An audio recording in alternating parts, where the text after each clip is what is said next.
अगर तुम किसी क्लाइंट के लिए 10,000 की एड रन करके उन्हें 1 लाख का प्रॉफिट दे सकते हो तो वो तुम्हें 20,000 देने को क्यों रेडी नहीं होंगे। अब 1 लाख रुपीस पर मंथ कमाने के लिए सिर्फ हार्ड वर्क से काम नहीं चलेगा, स्मार्ट वर्क भी आपको करना पड़ेगा।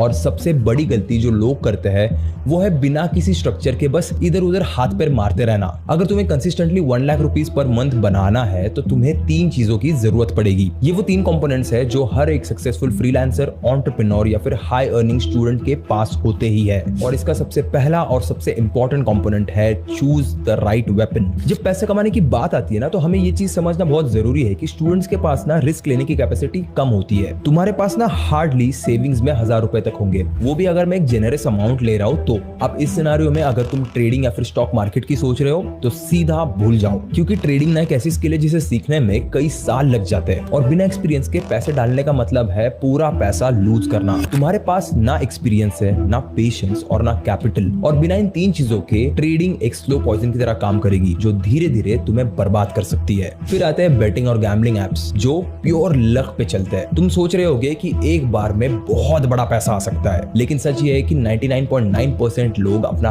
पैसा हमेशा हार कर निकलते हैं। एक स्टैट को सुनो और इसे अच्छे से समझो। दुनिया का कोई भी कैसीनो या फिर बेटिंग ऐप लॉस में नहीं है, क्योंकि तुम जैसे लोग वहां पे पैसे डालते हैं और जीतते वो है। तो फिर यहाँ पे तुम्हारे पास ऑप्शंस क्या रह जाते हैं। अगर तुम एक स्टूडेंट हो और 1 लाख रुपीस पर मंथ बनाना चाहते हो बिना अपने पैसे को रिस्क किए, तो सबसे सेफ और सबसे पावरफुल ऑप्शन है सर्विस बेस्ड बिजनेस। मतलब तुम किसी भी एक हाई डिमांड स्किल को सीख कर उससे पैसा कमा सकते हो बिना ज्यादा पैसे इन्वेस्ट किए, क्योंकि यहाँ तुम खुद एक एसेट हो, तुम्हारी स्किल तुम्हारा कैपिटल है। मैं ना इस सर्विस बेस्ड इंडस्ट्री को आपको कुछ एग्जांपल से समझाता हूँ। नंबर 1 हो गया freelance video editing. Instagram reels और यूट्यूब के लिए एडिटर्स की मैसिव डिमांड है, आप उन्हें पूरी कर सकते हो। नंबर 2 हो गया कॉपीराइटिंग एंड कंटेंट राइटिंग। अगर लिखना आता है तो बिजनेसेस और इन्फ्लुएंसर्स के लिए काम करके आप अर्न कर सकते हो। नंबर 3 हो गया graphic design. Social media post, ads, thumbnails, सबका डिमांड अभी के मोमेंट पे सबसे ज्यादा हाई है। उसके बाद आता है सोशल मीडिया मैनेजमेंट। स्टार्टअप्स और इन्फ्लुएंसर्स के अकाउंट आप मैनेज कर सकते हो। एंड लास्टली आता है वेब डेवलपमेंट। अगर कोडिंग आती है तो वेबसाइट बनाने का आप काम ले सकते हो। कोडिंग, वेब डेवलपमेंट और ऐप डेवलपमेंट में इतना पैसा है कि आप सोच भी नहीं सकते। रिसेंटली मैं जो मेरी ऑनलाइन एकेडमी है नेक्स्ट जेन एकेडमी, जहाँ पे मैं लोगों को अपनी तरह कंटेंट कैसे बनाते हैं वो सिखाता हूँ, उसके लिए ना एक ऐप बनाने के लिए कोटेशन निकाला था मैंने। एंड मैंने उसे देख के कंप्लीटली शॉक हो गया। 30 लाख रुपए एक ऐप के,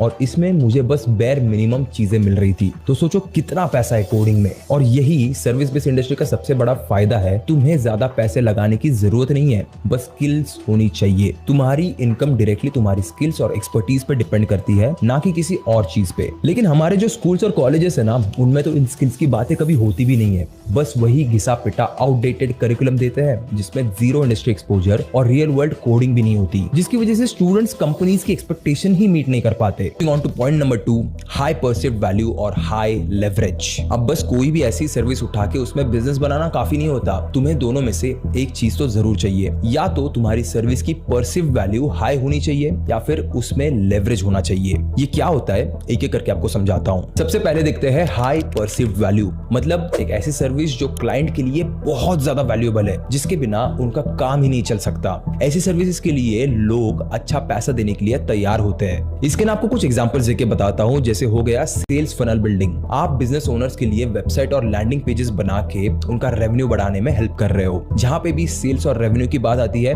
लोग पैसा छोड़ने के लिए रेडी हो जाते हैं। उसके बाद आता है फेसबुक और इंस्टाग्राम एड मैनेजमेंट। अगर तुम किसी क्लाइंट के लिए 10,000 की एड रन करके उन्हें 1 लाख का प्रॉफिट दे सकते हो तो वो तुम्हें 20,000 देने को क्यों रेडी नहीं होंगे। That is what this performance marketing is all about. उसके बाद आता है ईमेल मार्केटिंग एंड ऑटोमेशन। देखो बिजनेसेस को ना कस्टमर्स के साथ कनेक्टेड रखना कहीं ना कहीं पे उनकी सेल्स बढ़ाने में हेल्प करता है, और उसमें ईमेल मार्केटिंग और व्हाट्सएप ऑटोमेशंस बहुत बड़ा रोल प्ले करते हैं। अब ये सारी सर्विसेज जो हो गई वो बिजनेस की ग्रोथ से कहीं ना कहीं पे लिंक्ड है, और क्योंकि एकदम डायरेक्टली लिंक्ड है, इनकी परसिव्ड वैल्यू काफी ज्यादा हाई है और लोग इनके लिए अच्छा पे भी करते हैं। और जो दूसरी चीज मैंने कही थी वो था हाई लेवरेज। अब लेवरेज का मतलब होता है तुम दूसरों की स्किल्स को यूज करके पैसा कमा सकते हो बिना खुद काम किए। अब एग्जांपल के लिए मान लो कि तुम्हें ग्राफिक डिजाइन नहीं आती, पर तुम एक ग्रुप ऑफ थंबनेल डिजाइनर्स को जानते जानते हो जो 500 रुपीज पर थंबनेल में काम कर देते हैं। अब यहाँ पे ना तुम बस एक मीडिएटर बनने का काम कर सकते हो। तुम क्लाइंट से 800 to 1000 रुपीज चार्ज कर सकते हो और डिजाइनर्स को